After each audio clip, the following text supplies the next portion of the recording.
Hi, and welcome back to this new lecture in the computer security module. Today we will talk about JSON Web Tokens. As you know, JSON is an open standard for describing and annotating documents. It's kind of a replacement for XML. It's a kind of a lightweight way of annotating your document with the various metadata in a way that renders it interchangeable and kind of possible to communicate it to or between systems. Now, JSON Web Tokens is a specific version of JSON which allows us to add what is known as claims. Okay, so you can add certain claims about the document, about the information you're exchanging, and those claims are interesting because it means you can say certain things about that document that you're sending to the other side. It's not just that, but it's also a mechanism for us, or let's say JSON Web Tokens also give us a mechanism for adding security to these documents, to this information that we're exchanging via either digitally signing it or encrypting it.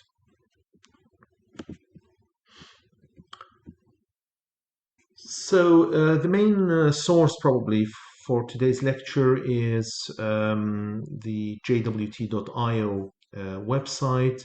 It contains full information about JSON Web Tokens and also has a link to the official standard for JWTs, which is RFC 7519. You can click on that link and that will take you to the IETF document which describes what the JWT standard is. There are also other things in this site, most importantly a tool, a debugging tool, and we will see the debugging tool in the tutorial a little bit more, but I will also try today to hopefully present a little bit in the next few slides how the debugging tool works. So let's start first by trying to understand what JWTs are in the technical terms. As I said, JWTs are just JSON objects, and they are defined as a safe way and a secure way to represent some information which is being exchanged between two or more parties. So again, this is linking us back to the messages that we were exchanging between protocols. And as if you remember, in the first part of the module, we said that those messages were designed according to whichever way the protocol was designed. This is the case here as well, but we have a more kind of a standard way of representing the structure of those messages. So a little bit similar in its spirit to the idea of SAML, but JWTs are a much lighter weight approach to representing this standard way of describing a document or messages or information or data. They are, of course, also an excellent example of cryptographic data structures as a result. So you can include any claims inside, you can encrypt these objects, you can digitally sign them, and so therefore you're essentially creating a cryptographic or a crypto data structure. And of course, their main purpose is to promote information exchange and authorization. Okay, so if we are looking at the concept of federated authorization, the fact that you have lots of platforms, lots of systems, lots of administrative domains, and they're all trying to talk to one another and trying to understand certain security information about the subjects that are trying to access resources. Then JWTs are one mechanism, one efficient mechanism for exchanging that kind of information amongst these systems. And of course, similar to SAML last week, we will see here that the main use case is, again, the federated identity and access control. Okay, so the idea of a federation here sticks with us. The idea that you have multiple administrative domains, multiple platforms, multiple systems, which are distributed everywhere geographically, and they're all trying to talk to one another, trying to understand certain credentials, certain claims, certain assertions about the subjects or clients attempting to access services and resources. So that is, again, the biggest selling point or the biggest catalyst here for this kind of technology, for it to to be used. Again, we go back here to a representation of what happens during a federated identity and access control scenario in a very, very simplistic way. And using JWTs, we see that a user, the first thing they attempt to do is that they try to essentially sign in or authenticate themselves to some authentication server. Okay, so this authentication server is like your identity provider in the world of SAML, and therefore it's your Facebook, your Google, your Twitter, your University of Portsmouth, your whatever home organization you are kind of affiliated to and you have an account with and you're authenticated with. So that's the first step. Again, here, the user or the client or the subject attempt to sign in and authenticate themselves with this identity provider, and in this case we call it authentication server, and the authentication server will then issue a JWT or a JSON Web Token. So this is basically a credential. Okay, so it's a credential that the server generates and returns to the user. The user then will take this token, this credential, and will pass it to whatever application server or service provider they're attempting to avail of.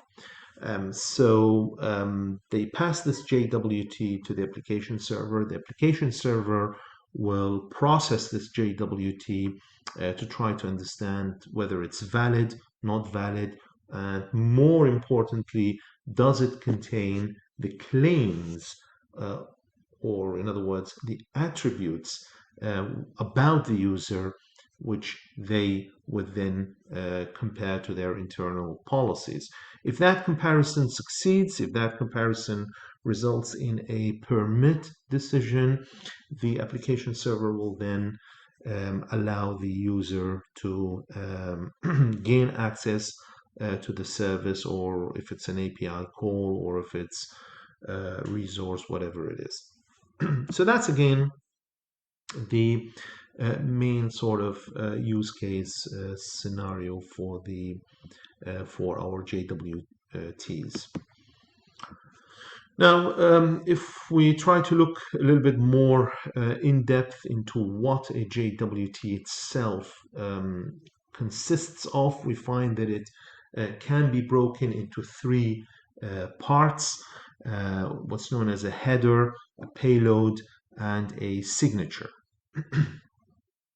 And the concatenation of these three parts basically yields your JWT or JSON Web Token. And the general format for it is like this. So you've got the header XXX, you've got the payload YYY, and you've got the signature ZZZ. Okay, and all of these are, at the end of the day, they're encoded in a base 64 URL format. Okay, so they're not encoded in ASCII, they're encoded in base 64 URL format. Now let's have a look a little bit more in depth into each of these parts. So we start with the header, JWT header. The header itself consists of two pieces of information. The first piece of information tells us what the hashing or signing algorithm you're using. Okay, so JWTs employ one of two methods for protecting integrity and or protecting authenticity of the token. You can either hash it, you can hash the token, or you can actually sign it. Okay, so if you're hashing it, you're going to employ a hashing algorithm, for example, MD5 or any of the SHA algorithms or any other algorithm. And if you are actually signing the token, you will in that case employ a digital signature algorithm. Okay. So that's the first piece of information. It tells us exactly what kind of algorithm is being used. The second piece of information is just cosmetic. It essentially just tells us what is the type of this token. JSON has got different standards for other stuff, and it's not just the web tokens, they have other stuff as well.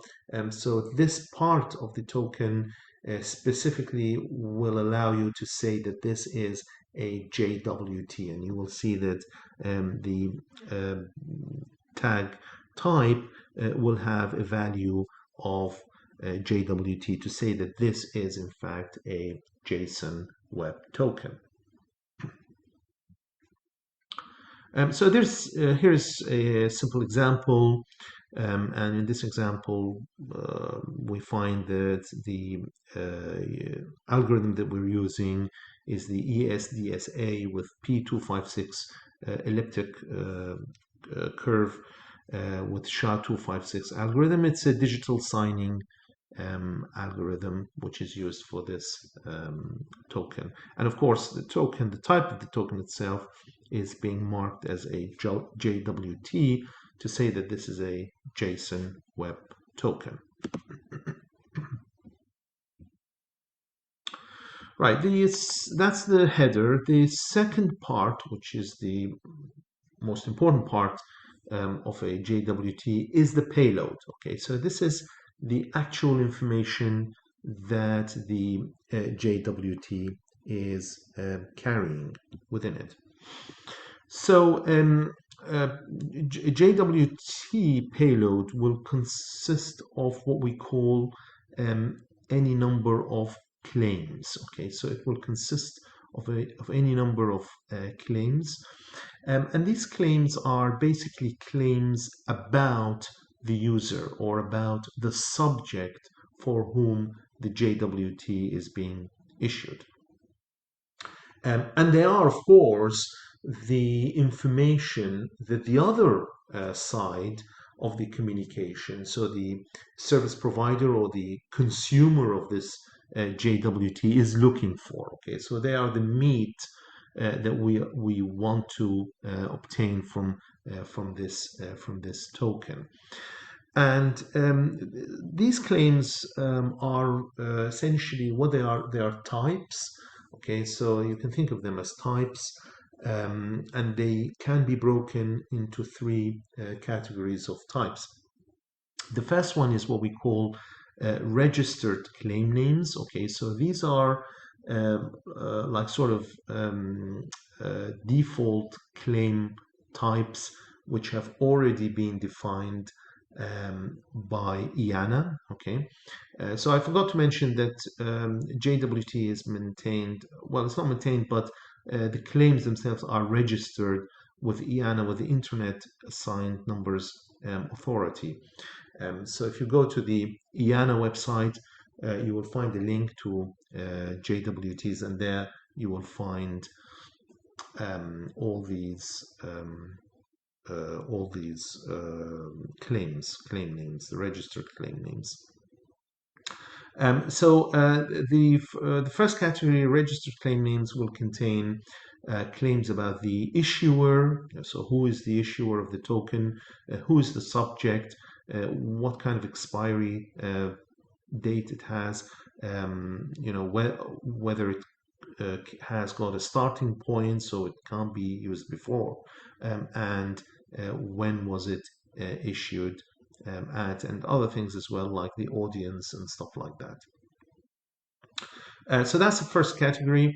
The second category is called public claim names, and these are basically user-defined types. Okay, so these are user-defined claim types, and they have been defined by other organizations. They were not defined by the JWT standard.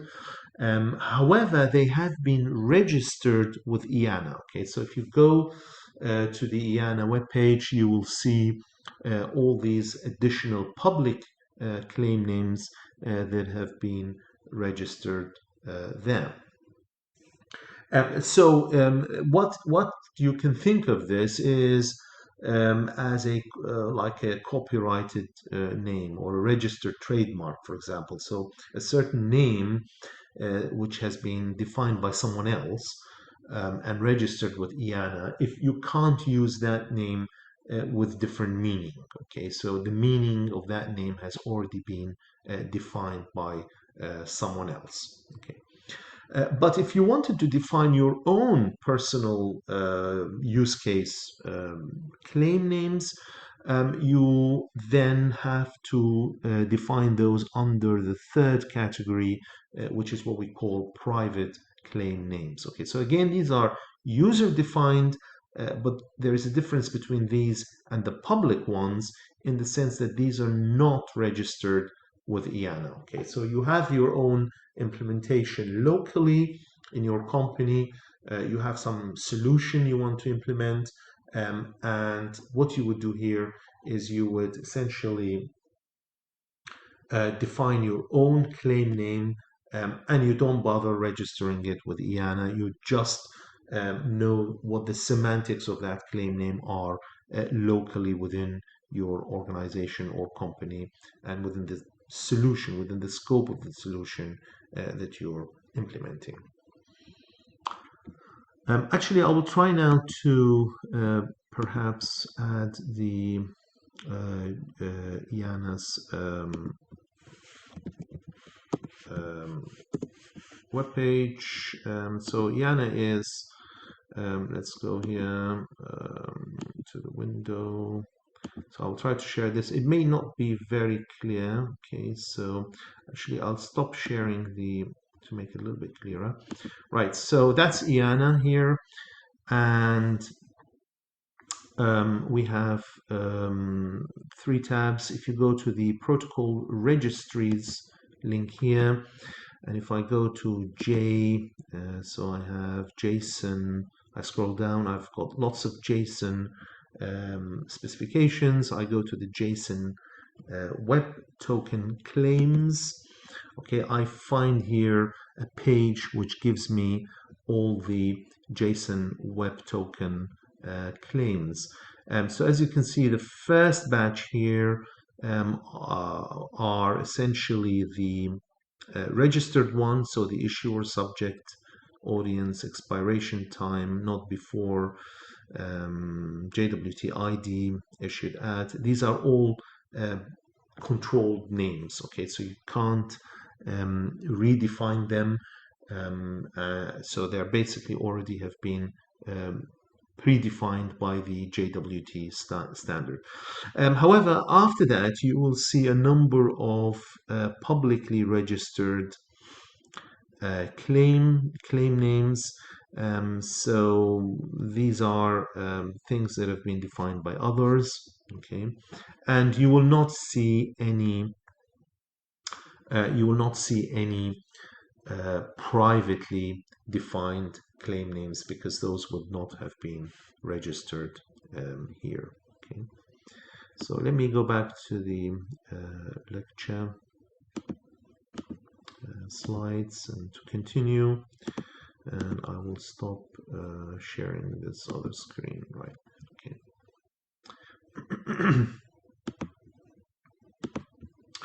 So here's an example of a JWT claim set. So you have three pieces of information.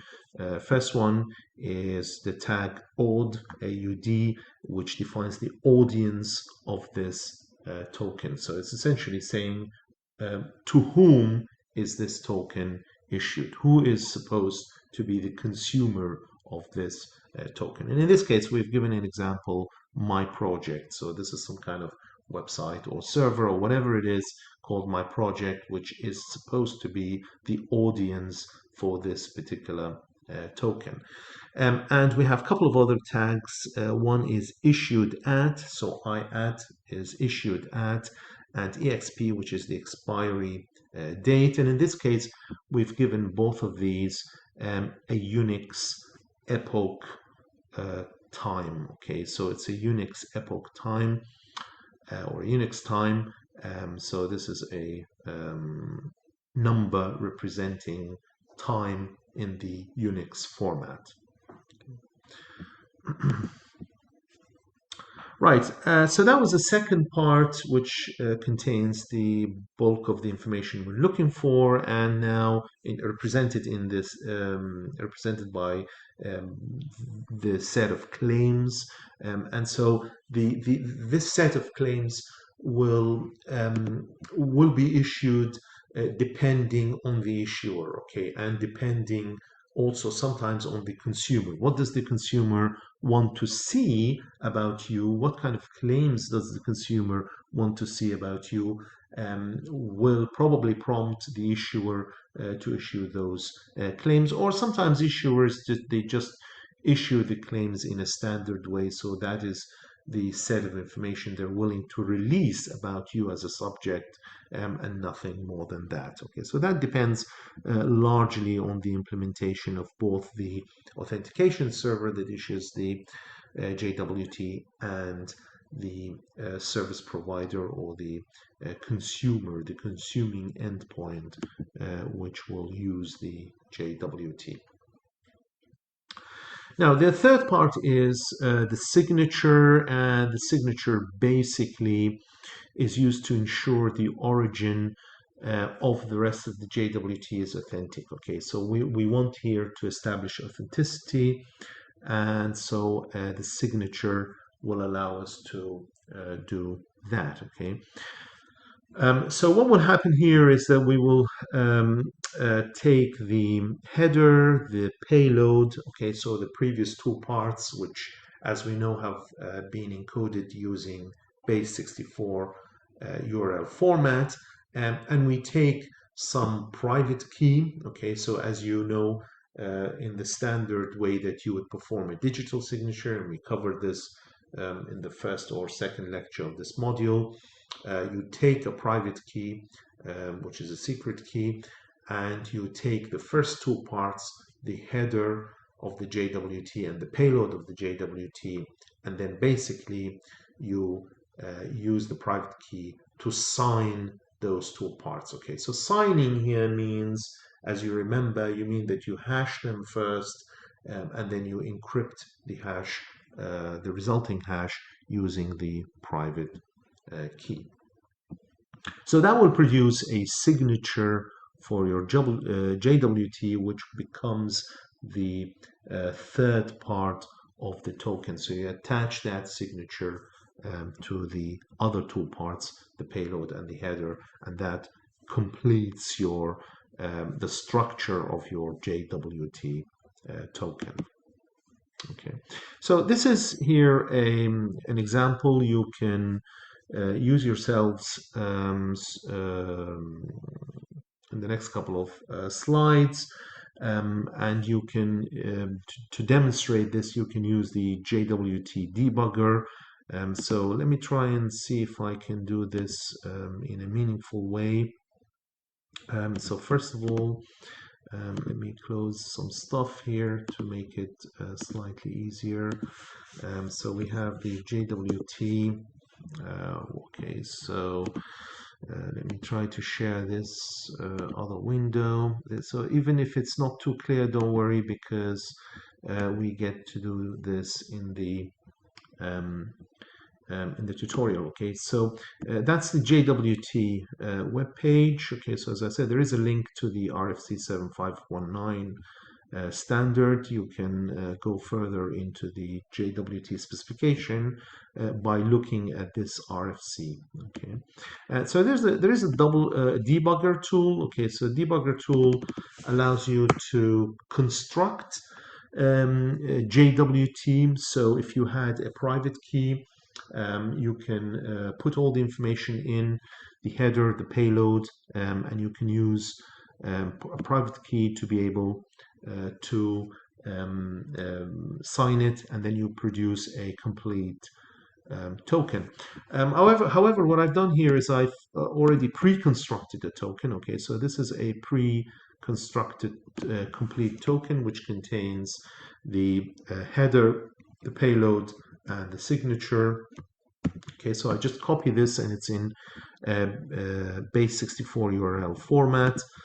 So what I'm going to do is I'm going to copy it over here. Okay, so actually, to make this a bit clearer, let me close this window. Okay, so what I've done is I've copied the stuff that I have on slide number 11, the token example, and I've copied it into this box here saying the encoded. Okay, so this is essentially the encoded token. So that was a predefined token. So as you can see, what it does is that it interprets the base 64 URL format into standard ASCII or human readable characters. So first of all, it shows you what the header is. Okay, so the header is the standard saying it's a JWT and it's using an RS512 algorithm for producing a digital signature. And then it gives you the payload, which is a bunch of claims here. Okay, so you can see the issuer here is we're claiming that it's Facebook. We're saying that the subject is a group called Secret Coursework, and the audience is a secret class, and it was issued at this time and will expire in this time. And both of these are in Unix epoch format. Of course, if you scroll down at the bottom of the page, you'll see that it says invalid signature, and the reason is that it has no way for validating the signature that has been attached. Okay, so therefore it's saying, okay, whilst yes, I can read this information, but the bottom part, which is the signature, I can't verify it. Okay, so I can't validate it because I have no way of validating the signature. And of course, as you know, also from lecture 1 or lecture 2 in this module, that in order for us to validate a digital signature, what we need is a public key. Okay, so a public key that will match the original private key that was used for performing the digital signature. So here we have in this slide number 12, we have the public key that corresponds to the original private key that I used for producing the signature, which was then used to complete this example JWT token. So this is the public key, as I said, and this will normally be public. It will be advertised, and in the real scenario, what you will then do is that you will, of course, if you're the consumer of this token, you will take the token in. Okay, you will see the information. So the information is not secret. So you will see the header. You will see, more importantly, the payload. And then, of course, at this moment, you've got the information, but you're unsure as to what the origin of that information is. Okay, so that step then is achieved by you taking the public key that you think belongs to the entity that signed this JWT, and all what you do is you paste that public key into the public key box here, this part that says verify signature. And if you go down here, you see that this message has changed from invalid signature to signature verified or validated or verified. And this is because now the debugging tool recognizes that this public key here is actually corresponding to the private key that was used for signing the original JWT.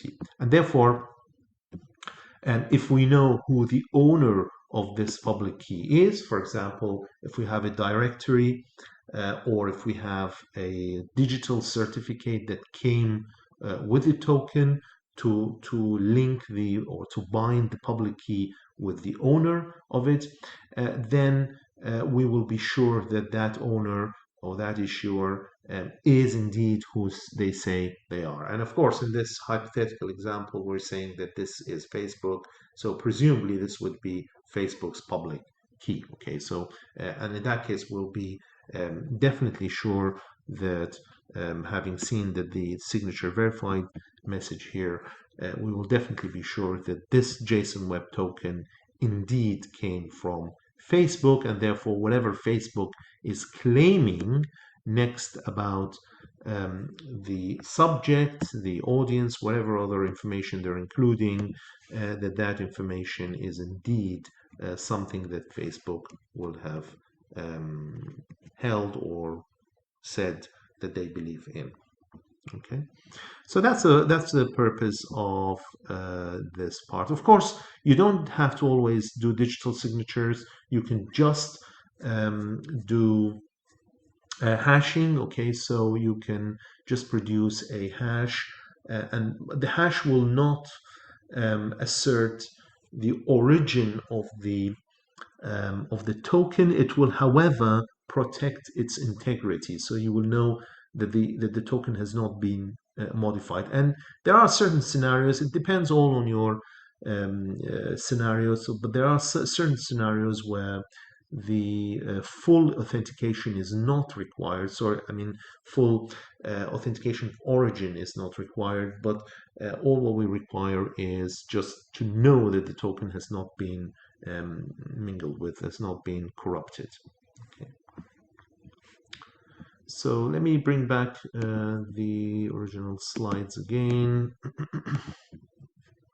Okay, and let me remove this window. Right, so now moving on to the last slide today is just to say that, of course, this is somehow protecting in a small way, protecting the payload of the token. So either by attaching a digital signature to it, or you are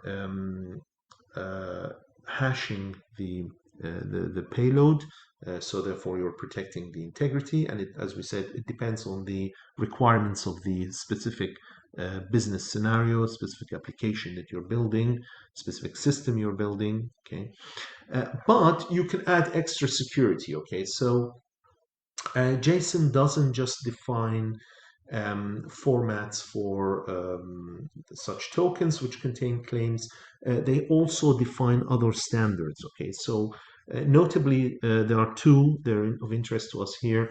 The first one is RFC 7515, and this is what's known as the JSON Web Signature, or JWS. The idea of JWS is that you can effectively sign any document. Okay, it provides a signing standard for any document.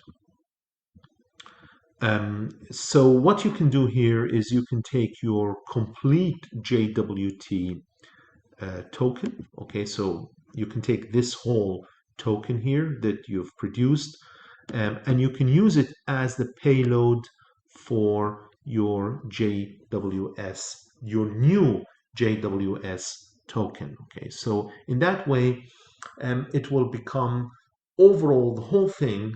So not just the header and the payload, but the whole thing.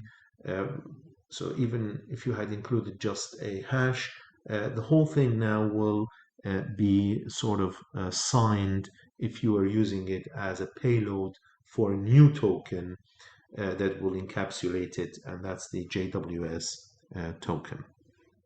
So that protects authenticity of this whole thing, okay?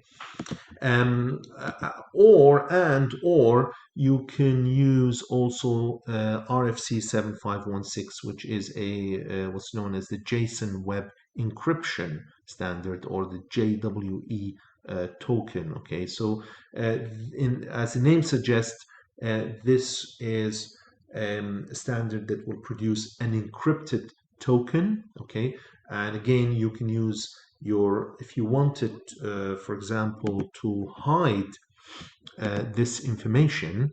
Okay, so this information in a standard JWT is not hidden because, as we all know, a digital signature and also the hash does not mask out this information. So it only gets appended to it, but it doesn't hide it. It doesn't mask out this information. If you wanted to completely hide it, then you can use the whole token again as the payload for what's known as a JWE, or JSON Web Encryption token. So you create a new token, you use your JWT as the payload for it, or as the plain text for it, and that produces a new token which will protect, in this case, the secrecy of the JWT and JWT information. Okay, so that is all for today, and see you next week. Thank you very much. Goodbye.